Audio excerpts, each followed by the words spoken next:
নমস্কার বন্ধুরা, আমার চ্যানেল শিখা কিচেন অ্যান্ড ব্লগে আপনাদের সবাইকে স্বাগত।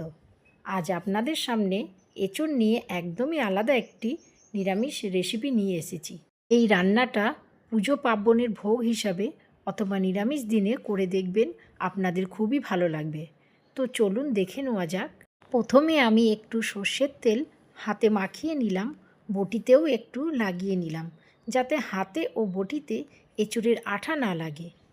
আমি একদমই একটা টাটকা ও কচি এঁচোড় নিয়েছি, দেখেই বুঝতে পাচ্ছেন। এবার এঁচোড়টা মাঝখান থেকে কেটে খোসাটা একটু মোটা করেই ছাড়িয়ে নেব। এবার দেখুন, এঁচোড়ের এই শক্ত অংশটা আমি কেটে বাদ দিয়ে দেব। তারপর ডুমো ডুমো করে কেটে জলের মধ্যে দিয়ে দেব। এবার এঁচোড়গুলো প্রেসার কুকারে দিয়ে প্রথমে 1 কাপ জল দিলাম, তারপরে 1 চামচ নুন, হাফ চামচ হলুদ আর একটু সর্ষের তেল দিয়ে ঢাকা বন্ধ করে সেদ্ধ হতে দেব। একটা সিটি দিলেই এঁচোড়টা সেদ্ধ হয়ে যাবে, যেহেতু এঁচোড়টা খুবই নরম। এবার প্রেসার কুকার নামিয়ে একটা ফ্রাই প্যান বসিয়ে 3 চামচ সর্ষের তেল গরম করে নেব। এবার ফোড়নে দিচ্ছি একটা শুকনো লঙ্কা, একটা তেজপাতা, গোটা গরম মশলা আর একটু জিরে দিয়ে ফোড়নটা একটু ভালো করে নাড়িয়ে নেব। তারপর দেবো 2 টুকরো করা আলু। আলু ভাজার সময় 1 চামচ নুন দিয়ে ভাজবো, যাতে নুনটা আলুর মধ্যে ঢুকে যায়। এবার ঢাকনা দিয়ে বন্ধ করে দেব আলুটা নরম হওয়ার জন্য। ততক্ষণ আমি 1 টুকরো আদা আর 3টে কাঁচা লঙ্কা হাতে করে বেটে নেব।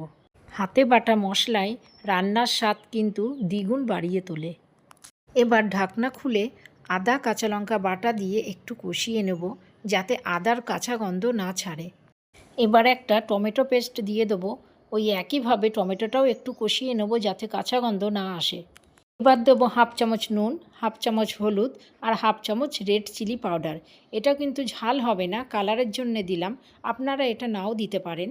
এবার দিচ্ছি 1 চামচ জিরে গুঁড়ো। জিরে গুঁড়ো দিয়ে একটু ভালো করে কষিয়ে নিলাম। তারপর দিয়ে দেবো সেদ্ধ করে রাখা এঁচোড়ের টুকরো। এঁচোড়টা দিয়ে সমস্ত কিছুর সঙ্গে একটু ভালো করে কষিয়ে নিতে হবে। এরপরে দিয়ে দেবো স্বাদ মতো চিনি। এবার 1 মগ গরম জল দিয়ে ঢাকা বন্ধ করে দিলাম। 10 মিনিট ফোটানোর পর আমি ঢাকনা খুললাম। আপনাদের দেখিয়ে দিচ্ছি আলুটা কেমন সেদ্ধ হয়েছে আর এঁচোড়টাও কেমন সেদ্ধ হয়েছে। এবার অল্প একটু কাসুরি মেথি হাতে করে ডলে ওপর থেকে ছড়িয়ে দিলাম। এটা দিলে রান্নায় আলাদাই একটা ফ্লেভার আসে। এবার হাফ চামচ গরম মশলা দিয়ে দিলাম। রেসিপিটা যদি ভালো লেগে থাকে তাহলে লাইক, শেয়ার আর কমেন্ট করবেন। এবার নামানোর আগে 1 চামচ ঘি ছড়িয়ে দিলাম। এবার গ্যাস অফ করে 10 মিনিটের জন্যে চাপা দিয়ে আমি স্ট্যান্ডে রেখে দেবো। এবার 10 মিনিট পর খুলে দেখাচ্ছি কেমন হয়েছে।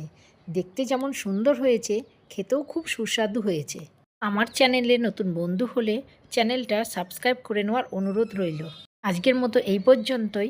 ভালো থাকবেন, সুস্থ থাকবেন। ধন্যবাদ।